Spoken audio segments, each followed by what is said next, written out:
को गोटे समय को गोटे मनीष द्वारा हो नथिला। याकू खोजिला परे पीढ़ी पर पीढ़ी बहुत साइंटिस्ट को द्वारा सुधार कराला आउ याकू बनेबार उपाय सबू आविष्कार कराला।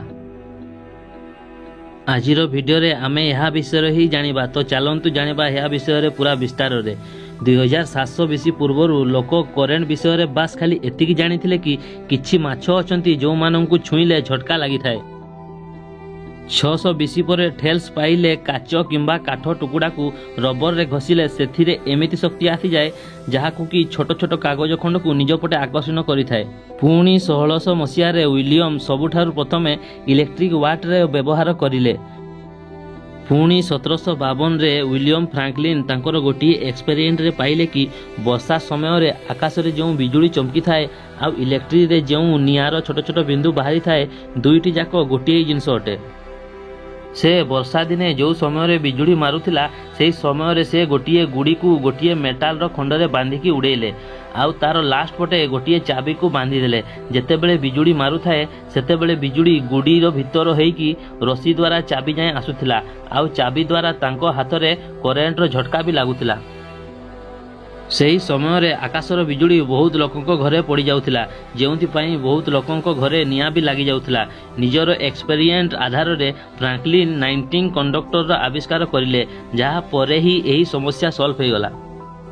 पुणी 1800 मसीहा रे अलेक्जेंडर वाटा पाइले कि केमिकल रिएक्शन करिकि भी आमे इलेक्ट्रिसिटी बने पारिबा। या परे से जिंक आउ कपर रो यूज करिकि प्रथम थर बैटरी रो आविष्कार करिले।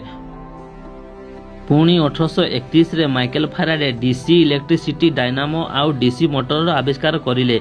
या परे बिजुली बनेबार समस्या दूर हो गला। या परे इलेक्ट्रिसिटी को टेक्नोलॉजी पई यूज करा हला आउ इलेक्ट्रिक रो आरंभ भी हो गला।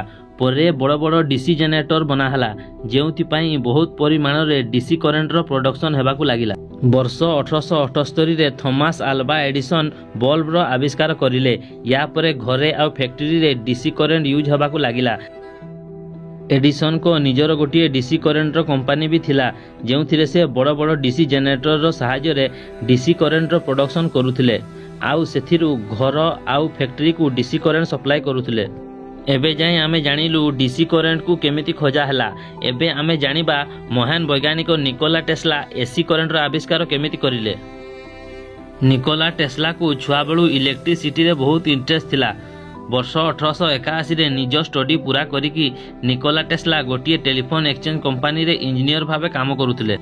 पुणी 1882 रे किछि कारण हेतु Nikola Tesla telephone exchange company छाड़ी देले आउ एडिसन को कंपनी रे चाकरी करबाकू लागिले।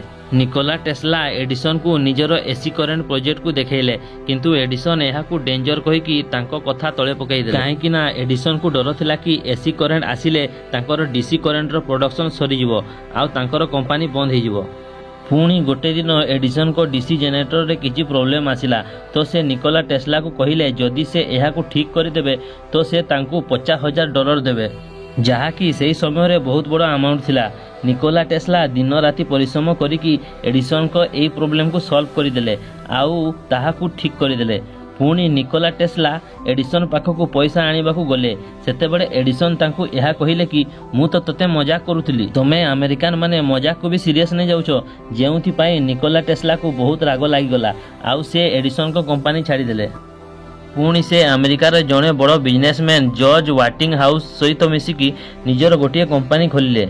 1887 रे निकोला टेस्ला एसी डायनामो आउ एसी मोटर रो आविष्कार करिले आउ तांकर कंपनी रे एसी करेन्ट रो प्रोडक्शन करबाकू लागिले। एही कथा रे एडिसन को बहुत राग लागि गला आउ से निकोला टेस्ला रो एसी करेन्ट को मनीष पई डेंजर बोली कहिले।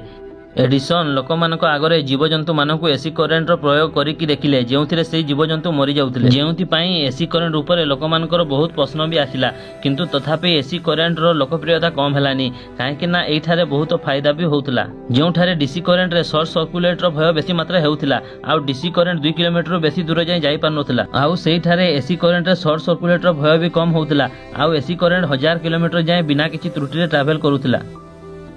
ଯେଉଁଠାରେ ଏଡିସନଙ୍କ ଡିସି କରେଣ୍ଟ ବହୁତ ମହଙ୍ଗା ଥିଲା ସେଇଠାରେ ନିକୋଲା ଟେସ୍ଲାଙ୍କର ଏସି କରେଣ୍ଟ ବହୁତ ହି ଶସ୍ତା ଥିଲା, ଯେଉଁଥିପାଇଁ ଏସି କରେଣ୍ଟର ଡିମାଣ୍ଡ ବହୁତ ବଢ଼ିଗଲା ଆଉ ଏଡିସନକୁ ହାର ମାନିବାକୁ ହିଁ ପଡ଼ିଲା। ଆଜି ଆମେ ଘରେ ଆଉ ଫ୍ୟାକ୍ଟ୍ରିରେ ଯେଉଁ ବିଜୁଳି ବ୍ୟବହାର କରୁଛୁ ତାହା ହେଉଛି ମହାନ ବୈଜ୍ଞାନିକ ନିକୋଲା ଟେସ୍ଲାଙ୍କ ଦେୟ ଅଟେ। ଆଶା କରୁଛି ଏବେ ଆପଣ ଜାଣିଯାଇଥିବେ କି ବିଜୁଳିର ଆବିଷ୍କାର କେମିତି ହେଇଥିଲା। ସୋ ଗାଇଜ୍ ଆଜି ପାଇଁ ଏତିକି। ଭିଡ଼ିଓ ଭଲ ଲାଗିଲେ ଭିଡ଼ିଓକୁ ଲାଇକ୍ କରନ୍ତୁ, ଚ୍ୟାନେଲକୁ ସବସ୍କ୍ରାଇବ୍ କରନ୍ତୁ। ପୁଣି ଦେଖା ହେବ ନୂଆ ଏକ ଭିଡ଼ିଓରେ। ସେତେବେଳେ ପର୍ଯ୍ୟନ୍ତ ଗୁଡ୍ ବାଏ, ବନ୍ଦେ ମାତରମ୍।